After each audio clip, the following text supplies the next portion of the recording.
it's like the more you make, I just stop thinking about what death metal is according to other people, and like I just sort of follow my own whatever interpretation of it as at that time is.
Welcome to the Dreams of Consciousness podcast. If you'd be so kind, would you mind introducing yourself?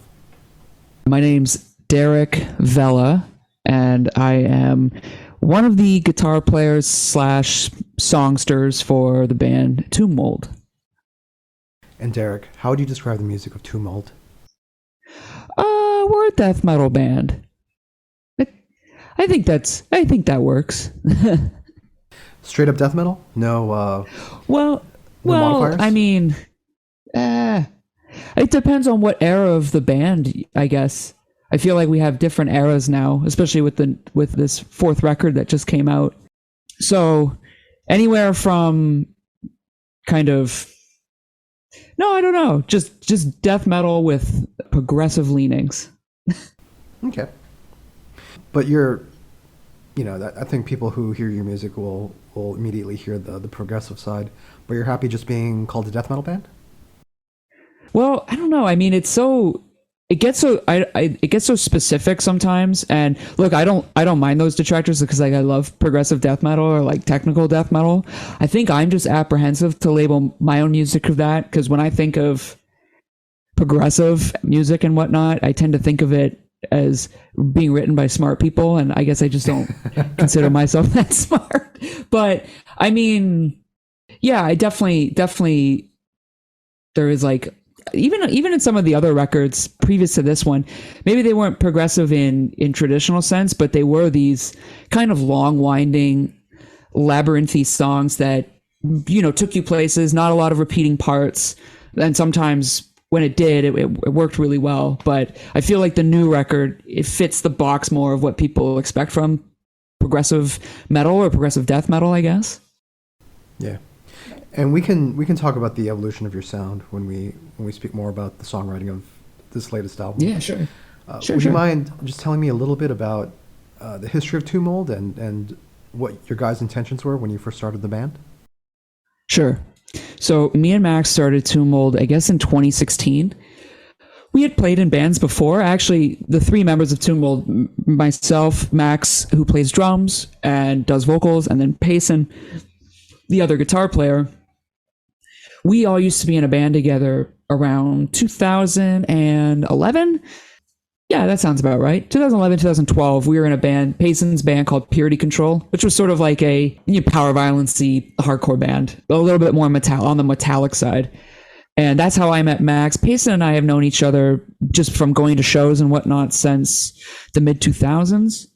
So Max and I did that band. We did some other bands together, but then Tomb Mold, originally, we were just sort of going to make a couple demo tapes, because Max was just like, we should do a death metal band. And because we both loved the music, but we never even considered doing that before, or I never even considered writing a death metal song. So then the whole band has become a sort of learning on the job process. If Max is like, write a death metal tape, I'm just like, okay, well, first I have to attempt to write death metal, which was like fun, especially because the stakes were so low, because it was, we just figured we'd make a couple tapes, no one would care, and we would just dip. Clearly, we were both wrong, but turns out a lot of people care about the music that you make. A lot of people care. And so when we did that first tape, is called The Bottomless Perdition. It's very, very simplistic, sort of in that style of a band like Convulse, or even like early Autopsy, but like a much more primitive version of that. And it was fun to write. I remember we did it. It was a really awesome feeling. And thinking about that now is just, it's super charming and so funny to compare that music to something that we've made in this year, like 2023.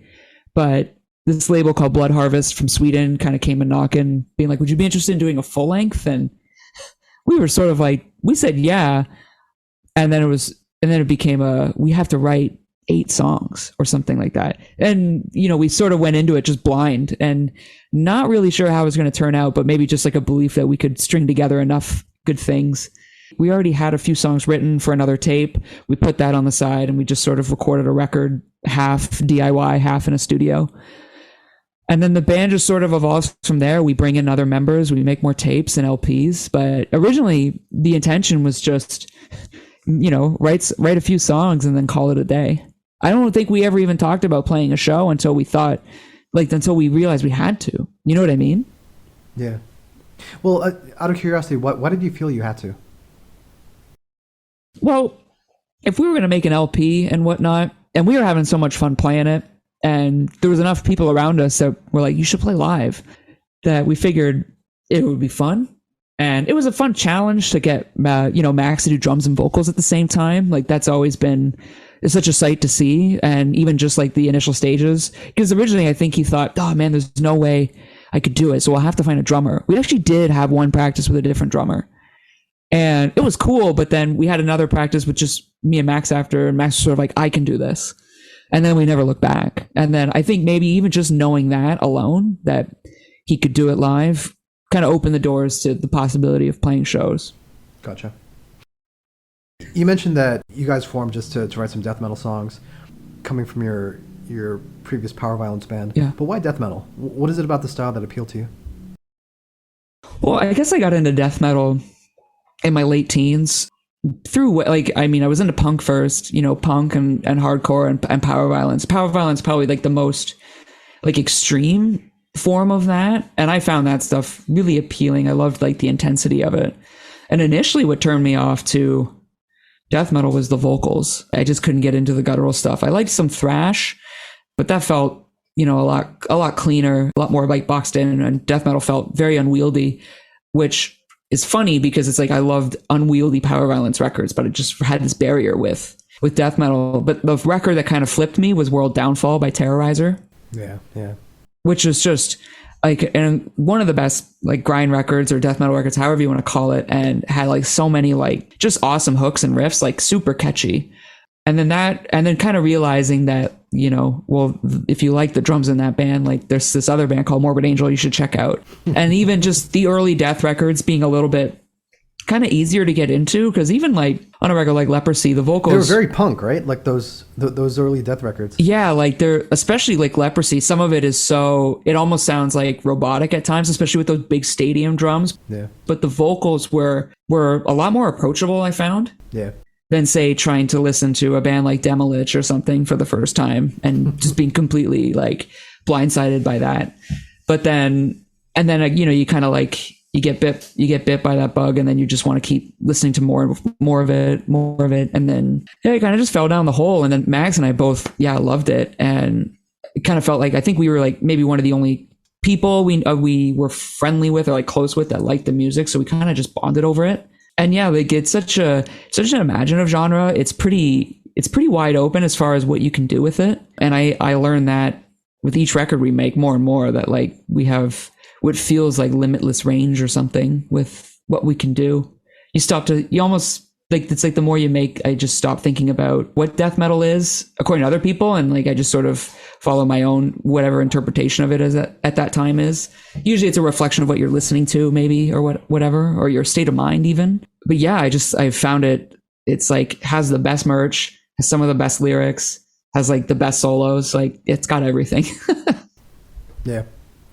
And I mean, honestly, like the people who have the most opinions about what death metal is came to it fairly recently. Do you know what I mean? Like there was no blueprint when these bands started. Sure. Yeah. No. You could be as technical as you wanted. You could be as simple as you wanted. Yeah. Death metal, like I always felt that death metal was meant to be an evolving, revolutionary kind of music. I don't think it was meant to, just be like the first Entombed album, or just be like Old Autopsy or anything like that. No. Well, it's such a young genre still. You know what I mean? I guess now it's 30 years old ish?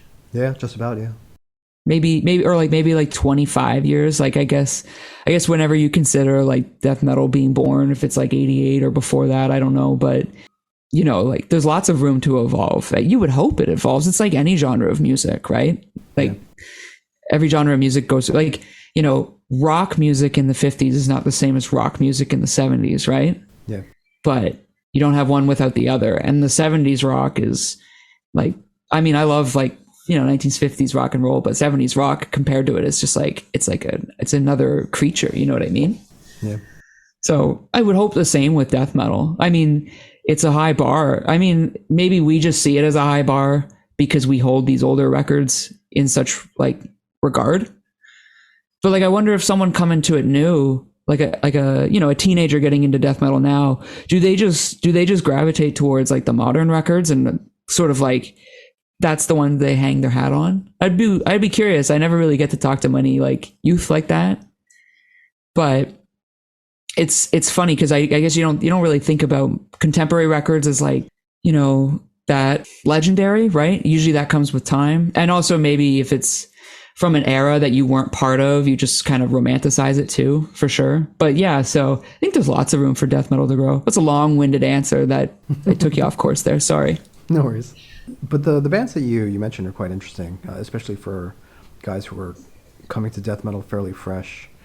Convulsed, Demolic, like this was already like, getting to the avant side of death metal. Yep. Did you always have an idea that you wanted Tumult to be a band that evolved and progressed with every album? I don't think so. I don't think originally. I think it started to happen sometime around probably working on the second record, Manor of Infinite Forms. When we wrote that first record, me and Max wrote like Primordial Malignity. It was more so just like we have to write a certain amount of songs or like a certain runtime for a record. So it's just sort of whatever you came up with. All right, well, that works. But with Manor of Infinite Forms, I started to take a larger look at the record as a whole, how you want it to open, how do you want it to flow, what kind of vibe do you want to put out, what do you want the record to be about? We started to get a more focused kind of approach to it, but still not really like just kind of learning day by day how you can modify how you're writing these songs or like chances you can take, trying to write riffs that are above your pay grade at the time and whatnot.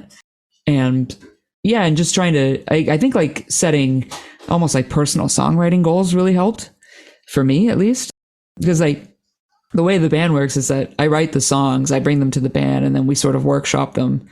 But usually by the time they get there, the structure's there, like the sequence of riffs is there, and then we sort of add sauce and figure out what we want to do different. But so I guess the process of writing was sort of always evolving, but never intentionally. It was just sort of maybe my own growth as just being a guitar player, taking it more seriously, or taking it really actually seriously, maybe for the first time ever, because we saw an opportunity to write some, pretty cool records, which was just not something we ever really considered before. I guess like taking the view of we're going to write multiple full-length albums. We never had been in a band that did that before. So it was sort of a new experience for us. So I guess like I never even thought I would be in a position to do that. So it was, you sort of just caught by surprise, a lot of it, and then just maybe that enthusiasm just sort of pouring into being inspired and getting to write so many songs, something like that. Gotcha. I'm curious, when you say you set personal goals with your songwriting, what would a goal be? Like you're sitting down to write a new song. What do you have in mind for what you want to accomplish?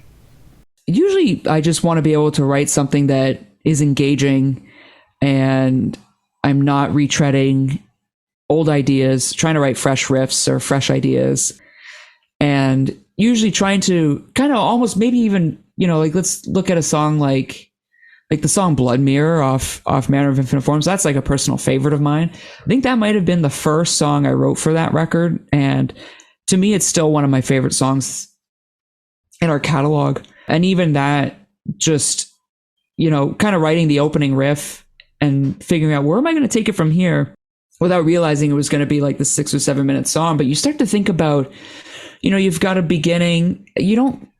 So Tumult songs don't really have like verse, chorus, kind of like pattern. Like I feel like a lot of death metal doesn't. Maybe I'm wrong, but so you're not really thinking of, you got to write a verse, got to write a chorus. It's more so, it's so hard to explain. It's like I have to write a riff that feels appropriate after this one. But sometimes certain parts of songs are just sort of a way to get you to something that you're really looking forward to. Maybe you write the opening riff of a song and then you find you're jamming with yourself and you find like the middle and then kind of filling in the blanks, and then but thinking consciously like what kind of intensity you want to build to, or like do you want to build tension there, like, is your middle point going to be like this like big release point where maybe the song slows down and you have these like open notes just like hanging into a solo. So you're like thinking, or at least I'm thinking, how do I build excitement to that point? Like, I'm a big tension and release person when it comes to writing music. And this band, and I have this other band called Dream Unending. It's like a doom band, which is, again, just like another way of like chasing tension and release, but much slower and over a longer course of time. But I feel like I'm always looking for those things, because that's like my favorite thing in music, is when you're sort of sent into like almost a vortex of stuff happening, but then you come out through the other side and it just feels incredible. I don't know, it's hard to explain, but usually just, I guess also I wanted to write stuff that when I showed it to Max, he would be psyched off it. You know what I mean? So that's also, it's so nice when you have, like, it's almost like you don't want to fail them. So you just really give it your best and you hope that they're along for the ride. And you knowing that if they like it, they're going to make the song even better once they start playing like their instrument on it and stuff. And sometimes even just if they're unsure, like, oh, I don't know if this song will work, but like just having faith in it is enough for me. But yeah, something like that.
sounds like when you sit down to write, you sit down to write a song from beginning to end. A little, yeah. Well, it's funny. I never really ever started demoing stuff until like maybe the pandemic, I guess. Well, no, I guess I demoed stuff before, but I never thought about like just like all the details of a song until we were in the jam room. But maybe because I had so much more time before we started practicing, I was able to get in the details. But yeah, sometimes I never sit down and write or sit down and be like, I'm going to write a song. It usually just comes organically out of just sitting there playing guitar. But sometimes you'll start a song and you're just not going to be able to finish it. You'll come back to it later. I think even like one song on the album Planetary Clairvoyance, the opening track is called Beg for Life. And I remember the way the song ends, it kind of ends with just this like melody being tapped on the guitar. But before that sort of rhythm progression, I didn't think that was the end of the song. And I had written something to follow it after. But every time I kind of went back to it, I was like, oh, this feels tacked on.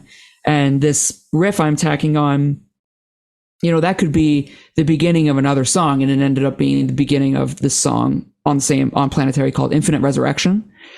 And knowing it was like, this is almost like too good of a riff to just close on. Like this, you could build a song out of this because it's such an intense riff. So sometimes these things happen accidentally. Like maybe you just sort of strike gold but then you're inspired to keep writing the song. But sometimes I guess it depends. They're all different. You'd have to throw a song title at me and I could tell you if I wrote it in order or not. Okay. Yeah, maybe. When we speak about the latest album, there's definitely some songs. Yeah, that one is much fresher in my mind writing. So that one would be, you can softball me with that one. But you mentioned that prior to the pandemic, you weren't recording demos. Were you just coming in with the riffs and playing them for Max? And then you guys... Yes, sort of. Like I would kind of like make a video of the song usually, and then I would send it to him.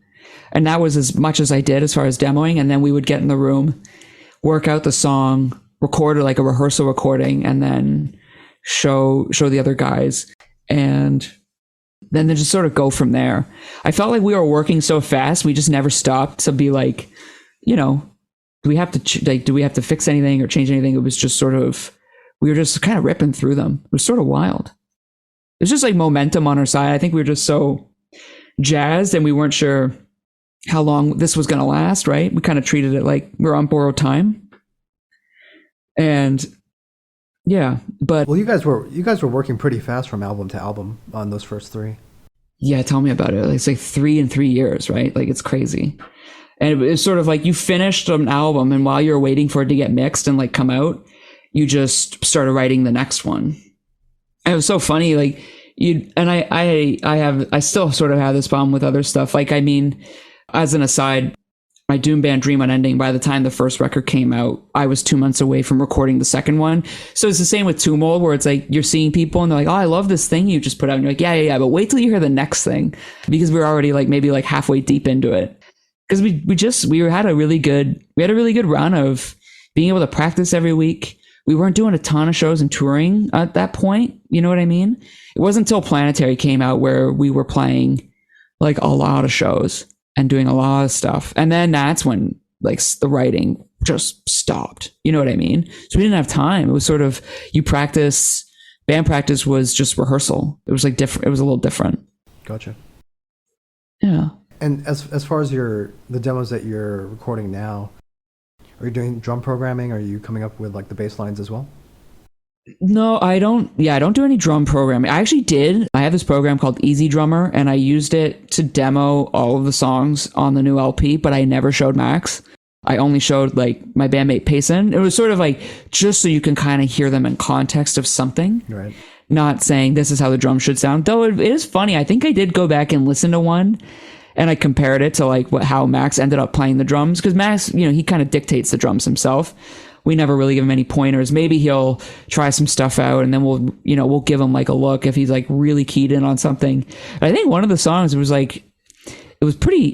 not super close, but it was pretty close. And maybe that's just me knowing Max's tendencies. And Max, it's just like, it's like speaking a different language with someone after a while when you like write enough songs with somebody. Like, what each person likes, and where we can like push each other and whatnot. But yeah. So, but I did play bass on the new record, and I actually didn't think about bass much until maybe a month before we had to record the album. But I have the ability now, like I'm better at either demoing riffs or at least transcribing them into like a software program like Guitar Pro or something, where I can sit there and listen to something on loop and try out different ideas over it. Same with pacing, you know, so we can show up to practice and be like, when you're playing that, I'm going to play this, or when I'm playing this, like you're going to play this sort of thing. That was definitely like a really big shift from the last records, was doing a lot more of that, like just like kind of like always trying to find ways to throw in little surprises in the songs and whatnot. Much more attention to detail, I guess. So, The Enduring Spirit is the name of your latest album. Yes. And it was released on September 15th through 20 Buck Spin. We were speaking about how the writing, at least the process of writing the album, this album was different from previous albums. But going into it, do you have a feeling that you wanted to do something different musically? I think so. I mean, what I liked about the 3 records we had up to that point was they were all death metal records, but they all had their own kind of flavor. Primordial is a super charming, kind of old school, super raw sounding album. Very cold sounding, super shrill. And that's because I only had really single coil guitars at the time, so we didn't get a big beefy sound out of anything. And then Manor was this sort of mid-paced, but still pretty raw, but big production kind of journey with this whole like subterranean horror theme. And then Planetary Clairvoyance is a more like compressed cosmic horror kind of album. It's way more claustrophobic sounding. It's super dark. And I think coming out of that, it was sort of like, I don't want to make a dark record like that again. I had started working on the first record for Dream Unending. So my guitars were in the tuning for that band, which is a little higher tuned than the last couple Tomb Mold records. So anytime I was sitting there kind of writing riffs, they were in this, you know, just a step below standard tuning, a lot brighter sounding. And I would just maybe make a note of them and be like, oh, maybe that can be a Tomb Mold riff. And then deciding that like I liked how that sounded. I liked the brightness of it. And I was listening to more, you know, brighter technical thrash or death metal records. I was outside. It was like the spring and summer of 2020. I was running a lot. I was listening a lot to like fast records. And I think it was sort of, I wanted to do something like that. And I knew I wanted to write clean parts. And I knew I wanted it to be different. And I wanted to really challenge myself of like my ability to play guitar, because I was feeling so just engaged with the instrument. You know, the pandemic, I think it did that for a lot of people. I just had so much time to play. And I just felt so, you know, juiced creatively off writing that first Dream Unending record. And then I was coming up with all these ideas for Tomb Mold songs and working it out. And then I remember I had written 9 songs by that point, and I showed Payson and Max sort of being like, this is kind of where I'm at. This is a little different than what we normally do, but I think you're going to like it. And they both responded really well to it. And I remember like, you know, Max loved like how melodic the songs got, and I think Payson did too. And he was like, these songs are much harder to play and it's going to be fun. And it was sort of just a way for us to kind of bring the best out of each other and just push ourselves as musicians. You know, I think it was sort of, we also kind of realized we had no commitments. We had no time to play shows. We didn't have to do anything. So we were just sort of like, we can take our time and really just sharpen these songs. And then when we're ready, we'll go record it. And yeah. So am I correct in saying that the songs for Aperture of Body and The Enduring Spirit were written in the same sessions? They were, yes. So I think Aperture, like the title track, Aperture of Body off the tape, that was the first song I wrote. And then the song, the Prestige of Rebirth, that was, I believe, the 7th song I wrote. But when we started working out some of the songs, we quickly realized, well, I kind of said to them, I was like, you know, we have 2 songs in this collection and they both can't be on the same album because they're both closing tracks. Right. And that was Prestige of Rebirth and The Enduring Spirit of Calamity. It was like, it doesn't make sense on the same album. And then I said, we have two songs that are the most OSDM of the batch. And that was Aperture of Body and what is it called? The second track off the album, Angelic Fabrications. So it was like those two both can't be on the LP. Only one can. And they really pushed for that song to stay on the LP. And I think it made sense. Aperture is if you're going to take two songs to put together, I think we picked the right two. You know what I mean? Like in my mind, they don't fit on the record, but they fit on that tape. I love that tape. So it kind of worked out perfect without realizing it. I thought maybe we were just going to make a 9-song LP, but then it would have been like 50 minutes and that would have been too long. Yeah. You spoke about playing Max and your other bandmates the new material and their feedback being positive, but were you apprehensive at all about putting out these new songs into the world with the Aperture EP, and because it's been a while since people have heard Tomb Mold, so they may have been expecting Planetary Part 2 or something.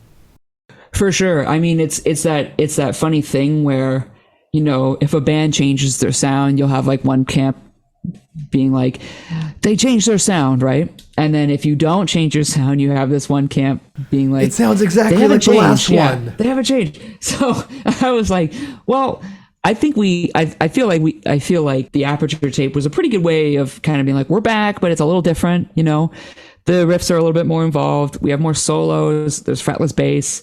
There's clean parts.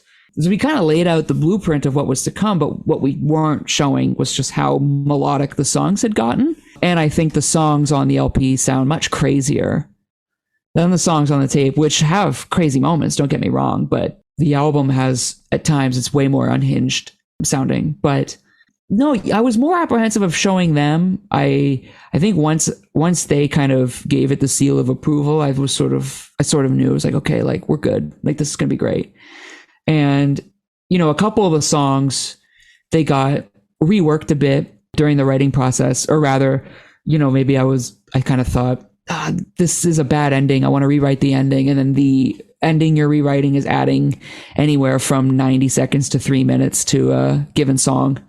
But was I apprehensive about putting it out and how people would respond to it? No, not really.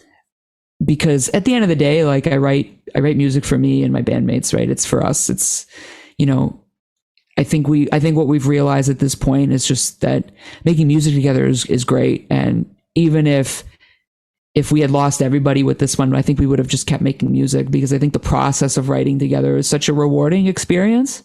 But it seems like people enjoy the sound, so that's great. But no, I didn't think too much about it. I just had I guess I just had belief in it. But I tend to feel that way about everything I do. Not like blind faith or anything, but just, I'm true to myself in my songwriting. I write for me at the end of the day. And so I can always appreciate it and like it. Even when I listen to stuff that is from years back and maybe I'm like, well, I wouldn't write anything like that now, but it's cool that that got me to where I am now. So each piece matters, and like documenting this growth is, for all of us, is really cool. I mean, it's a very ambitious album from the songwriting perspective and even the recording perspective. We spoke about, whether or not you consider Tomb Mold to be a progressive band, but it does sound like, there's a conscious attempt to evolve your sound with every album, and this one is maybe, the furthest you've pushed your sound so far. For sure. But it's funny because I've said this before, this isn't anything new, but to me, like, this record kind of feels like the first Tomb Mold record in ways, only because of how collaborative it was and how I feel like everybody has a lot of shine on this record, because, I kind of came to Payson, the other guitar player, and was like, I want to write a lot of leads for this record. And he was like, okay. I was like, but that means like you have to write a lot of leads too. And it's just the thing, there were lots of songs where we just didn't have leads. We might have like little licks here and there, but we just never had like full blown solos. But I was like, no, I want to do it. Like, I want it to be fun. And, a lot more of Payson being like, when you play that, I should play this. And I'm just like, yeah, okay. Or the other way around. And there's just more happening. And then the bass underneath it is sort of funny to me, because it sounds like it's funny to hear,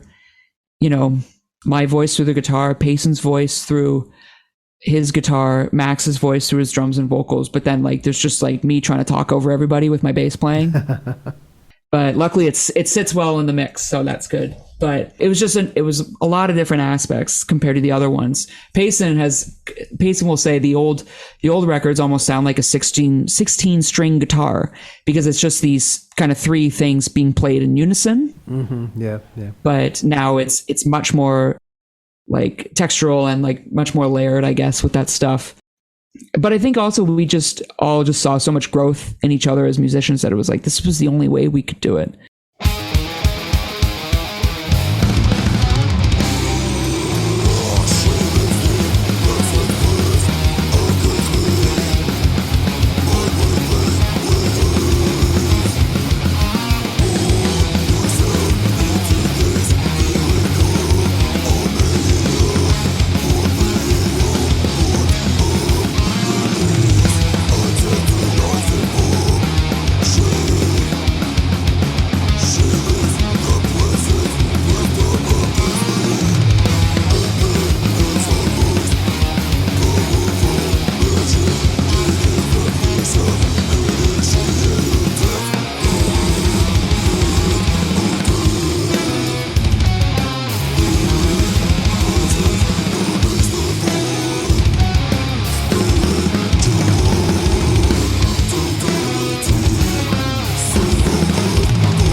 we spoke about the way that the album is different musically, but the sound of the album is quite different from your previous recordings as well, right?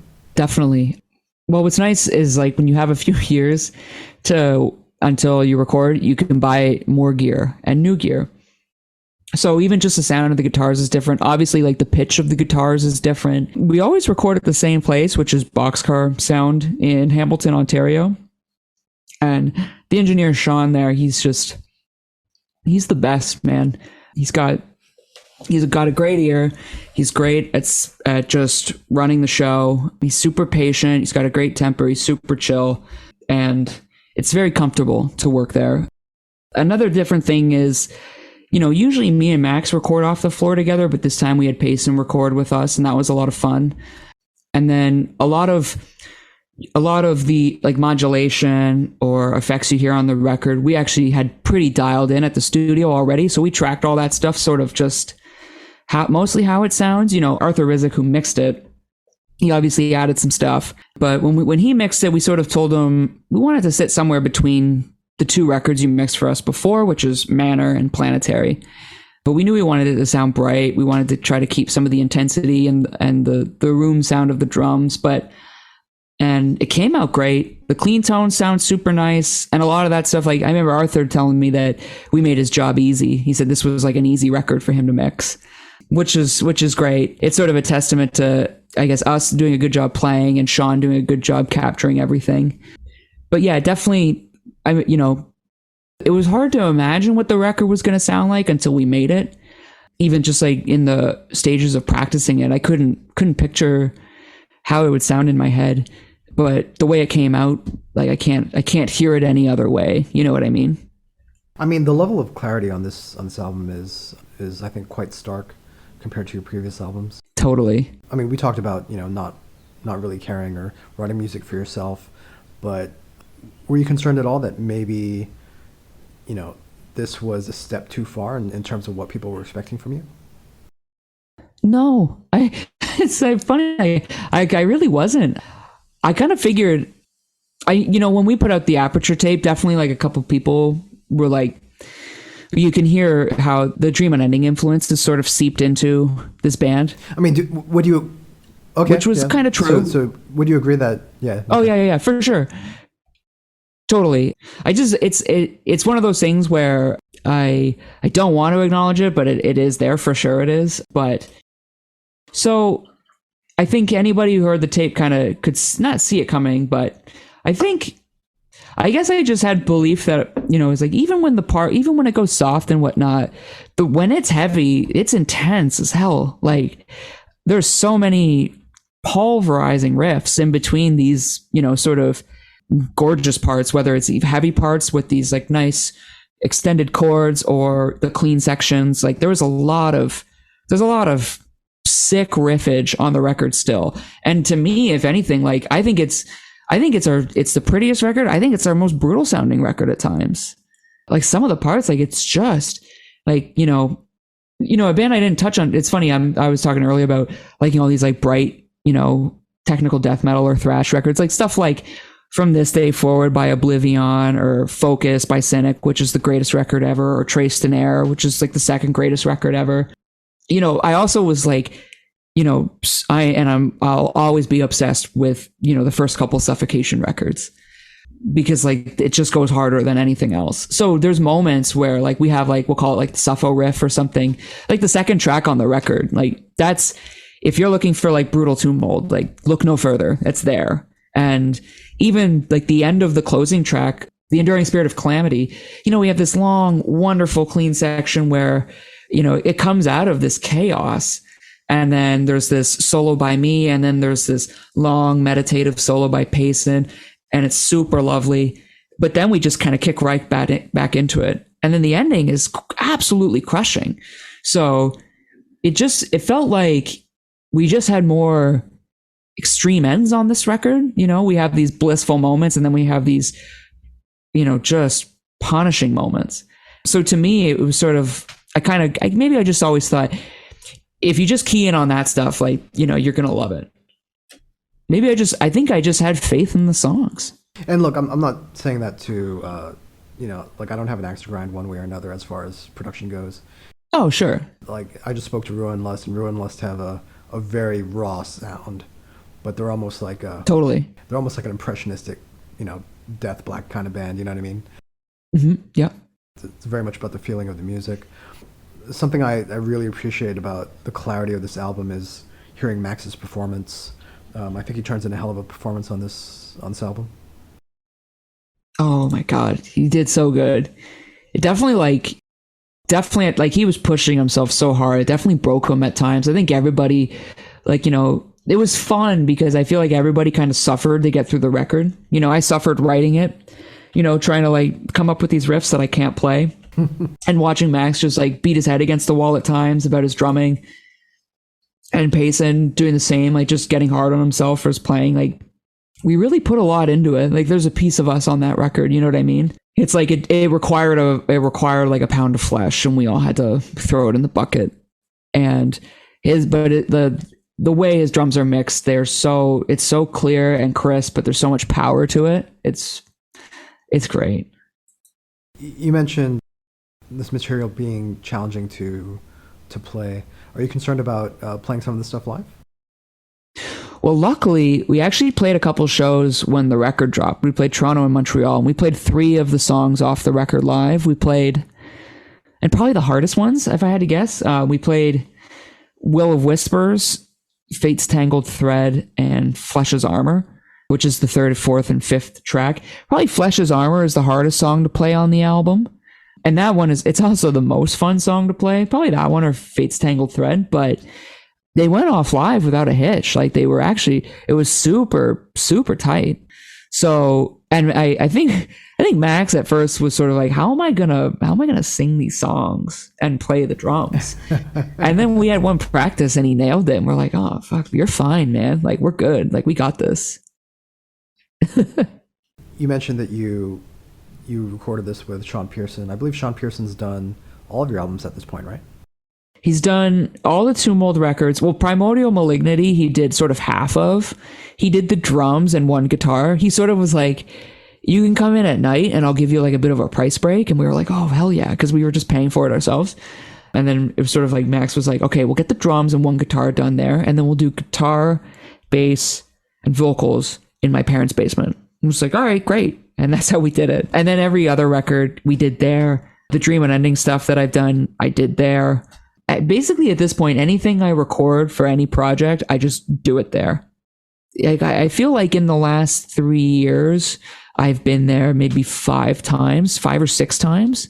So him and I are super close. Like we have a really good relationship. He's sort of my guy for life at this point. I mean, you spoke about his temperament and how easygoing he is. Yeah. But in terms of an engineer, how do you describe his approach? Well, he's really good at.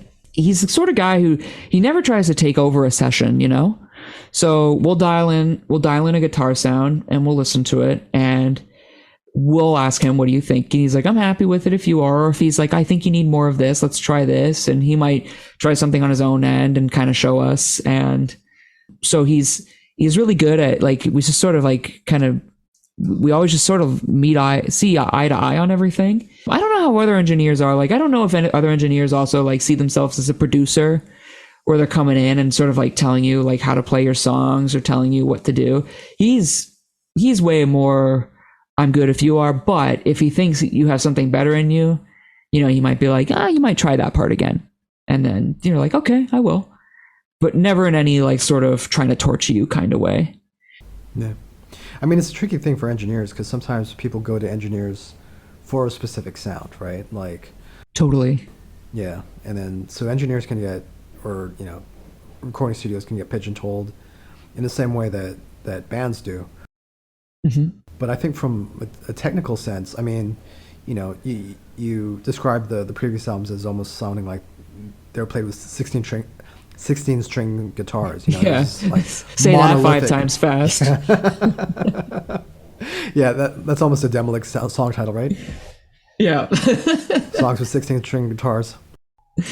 But it was this monolithic sound that just kind of like, it's very claustrophobic, and you described it as very dark. But from the same studio, from the same guy, you've got this very bright, a very clean recording, and I think it's a testament to, or I guess something that like maybe people take for granted, that the engineer is the engineer. Like he's not there to. Oh yeah. Yeah, he's not there to put his vision of what he thinks you should sound like. It's really like up to the band, and he executes their vision. Yeah, that would be crazy. Like if someone, if we were being told by somebody else like what to do or how to sound, that would be wild. I can't even imagine that. That must happen to people though. You know what I mean? Anyone who hires a producer, I wonder if labels ever pressure bands to sound a certain way. I doubt it, but maybe. Who knows? But yeah, no, because it's such a low pressure environment, for me, it's really easy to just be myself. And I love recording. I try to play like as if I'm at band practice or playing live. Like I try to really lean into it. I try to play expressively. I try to have, sort of that sound kind of be heard by the listener if they're listening intently. You just get more of a passionate take when you lean into it. And the only way you can lean into it though is if you're comfortable, right? And he's really good at making me comfortable. And you also mentioned Arthur Rizik's work mastering the album. Yeah. I spoke to someone from a different band who just recorded with Arthur. For you and for Tomb Mold, what would you say Arthur brought to the sound of this album? He just found a way to make everything sit properly, and he didn't manipulate the sound of the guitars or anything. The drums, he found that perfect balance of squish, but there's still life to like every hit you hear. It doesn't sound too compressed or anything, but it's not boomy. It's just, I don't know how to describe it. It just sounds, it's just the perfect sound. I don't know how he did it. He made a joke to me once. He's like, I'll probably never make a record sound that good again. And he's wrong. He'll do it 100 times in the next couple of years, I bet. But, we didn't really give him any notes beyond find the middle point between the other two records you've mixed for us. And even when we got the first mix, there wasn't any, you need to overhaul the sound of this. It was just little, level adjustments. Can you turn this up? Or can you throw some effects on this vocal line or whatever? The vocals he mixed really well. I love how they sit in the mix. They're so powerful. The bass sounds really good. It cuts through, but it's never overbearing in any way, except maybe for like one or two parts where I was like, turn the bass up. But, he has that familiarity with us. He knows what we like. He also mixed the Dream Unending records. So it's just, there's just this familiarity and comfort to just be able to give a record to someone and not really give them much direction at all.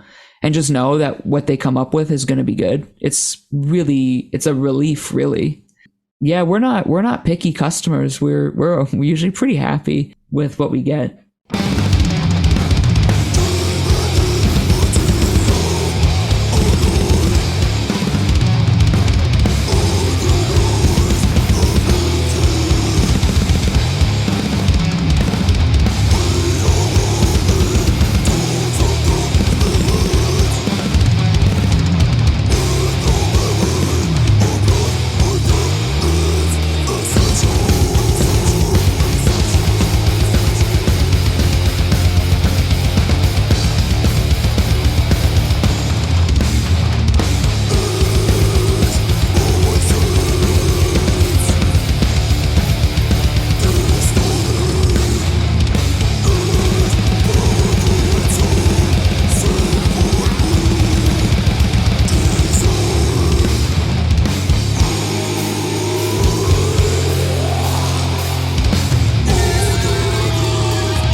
You've talked about the bass on this album a few times. Mm-hmm. You know, the bass is a funny instrument in metal, especially extreme metal, because, you know, I'm not sure anybody really knows what the bass is supposed to do in a death metal band. Do you know what I mean?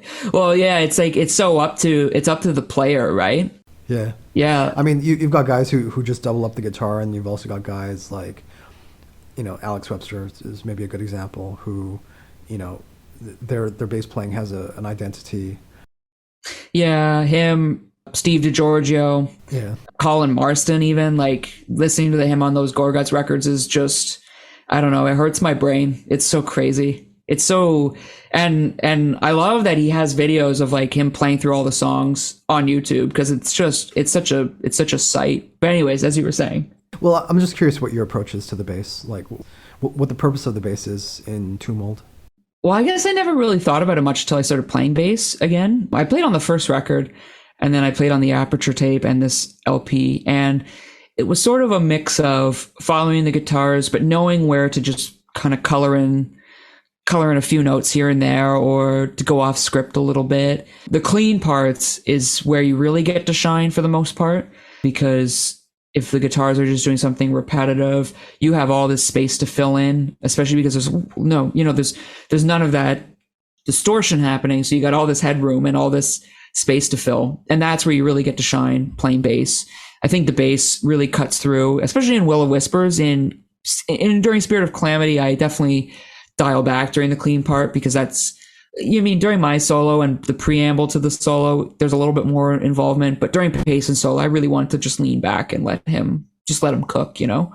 But then even with these heavy riffs, you find ways to just throw some stuff in. And then even just going shot for shot with some of the riffs in and of itself is a feat on bass. There's just some intricate lines on that record, and just being able to hit it on bass, like even I was like, holy smokes, that's crazy. So you recently played 2 shows in support of the release of the album. Yeah. Do you guys have anything planned for the rest of the year? Not yet. For the rest of the year, probably not. But next year, like 2024, that's probably when we start playing, you know, out of town, so to speak. I think we have a couple things, maybe a couple single shows in the works. I think we want to tour. We're just figuring it out, you know. I think when we decided to do this sort of surprise release, I guess what we forgot to consider is that we were going to be blindsided by it a little. Because I think in our heads, we just don't anticipate the response that we get whenever we do anything. I think it's just, you know, we try to treat it with a healthy amount of skepticism, just of how much we're going to be overwhelmed with response. But I think once the dust settles and we start jamming again, we'll figure out what we're going to do. I mean, why was this a surprise release? I guess it depends on who you ask in the band. I know my bandmates, you know, the release cycle is pretty long, and I think we didn't really want to release any songs off the record, like individual. You know, if we were going to release a single, it probably would have been Will of Whispers, the 3rd track, which everybody has decided is like the best song on the record. I don't think I agree, but it's a great song. But I think we also were like, you know, that would really throw people. That would be crazy. But then at the same time, it was sort of like, we want people to hear that after the first 2 songs. Yeah. It hits way harder. You know what I mean? Because you're just like bludgeoned over the head with these like crazy riffs, and then you get this opening, and you're like, what the hell? Is this the same album? So I think it just became easier to be like, we can just release the record in one shot. And Dave at $20 Spin was all for it. You know, he was sort of like, you know, you've earned the cachet with your fan base that you can just drop a record, and no one's going to be mad that you're just dropping a record, or it's going to go ignored or anything like that. Like, you don't need to do the traditional cycle of announcing a record, dropping a song, dropping another song, or something like that. I also just thought it would be funny, and I think it was kind of funny, like just seeing people react to it. And even people saw the announcement, and they were like, oh, that's crazy, you're putting out a new record. And I'm like, yeah, and you can hear it in 4 days. And they're like, hold on, what? I was like, did you not read the whole thing? It's like, you didn't read the fine print, right? Like, so it was definitely funny. And then, yeah, it's just easier, instead of having to kind of deal with it for a few months, you just sort of only have to deal with it for a few days. And Yeah, I think we just wanted it to just happen. I think it was fun that way. It was a nice surprise. Cool. Very cool. Yeah. So The Enduring Spirit is out now through 20 Buck Spin. Derrick, how can people order the album? They can order it through 20buckspin.com or 20 Buck Spin's Bandcamp. I think also Decibel Magazine might have its own variant, and they might still have some copies left. But mainly, most of our stuff runs through 20 Bucks Spin. We also do have merch for sale through Pyre Press, which is a printing shop in Pittsburgh. You can find that through their website, pyrepress.com, or you can just go to tombmold.com and it'll take you to our merch page. If you like, I think Aperture of Body is now on major streamers. But we have a bunch of other tapes. Some are promo tapes, some are just original demo tapes. They can all be heard at tombmold.bandcamp.com. And we don't have any tapes for sale, though, sadly. Those are all long gone. But if you want to hear them, you can hear them there. So, unfortunately, a lot of the vinyl variants are sold out now, and I'm not sure what's going to be left by the time people hear this podcast. Why? Just wild. I thought we made enough, but... Do you want to say anything about the vinyl versions? They look great. I think the picture disc is still available. The picture disc is so sick. Like, I remember he told us, he was like, I think I want to do a pick disc. He's never done a pick disc before. It was almost like, at first, like, maybe against our better judgment, but then we saw the mock-up and we're sort of like, oh my God, like, you have to do it. It's so cool. It looks so awesome. And what's nice about this pick disc is that it actually comes with the record jacket. Like so many pick discs, they don't come with the actual jacket. Yeah. Which is such a bummer. Such a bummer. And if people want to follow Tomb Mold online and find out about tour dates and things like that, or we have other surprise releases you may have planned and aren't telling us. No. We have an Instagram, Tomb Mold Band, and I believe we have a Facebook page that we sometimes remember to post on. We are admittedly better at Instagram. We also have an email, tombmold@gmail.com. You can always write to us. I wish more people wrote to us. That'd be fun. I love when people write to bands. I write to bands all the time. Sometimes I hear back. It's great. Yeah. I mean, that was the wild thing to me, like when I got into this music, to like send an email to, I mean, we're talking like 25 years ago, so, the bar was a lot lower. But, send an email off and get a reply and be like, holy shit, the dude from Refuse just wrote me back. Oh, man, I had someone tell me the other day that years back, they found the email address of Rachel Goswell, who sings in the band Slowdive, a shoegaze band. Okay, yeah. And they sent an email, just, being like, big fan, whatever, maybe ask a question. And they actually got a response. But the person told me, they were like, I think she might have been drunk because every word was spelled wrong. That's amazing. And I was like, do you still have the email? And they're like, no, I don't. I was like, oh my God. That's like the kind of thing you print and frame forever. Yeah, absolutely. So great stuff. So email Derrick, everybody. That's the lesson from this episode. Yeah, it's fun. It's fun to do. Derrick, you've been very generous with your time, but is there anything else you want to say? No, just anybody who listened, thanks for listening. Thanks for supporting the band in any way, shape, or form. It was a lot of fun to write the new record, and I hope you have as much fun listening to it as we had jamming it. Very cool. Thank you so much, Derrick. Thank you. You have a great night.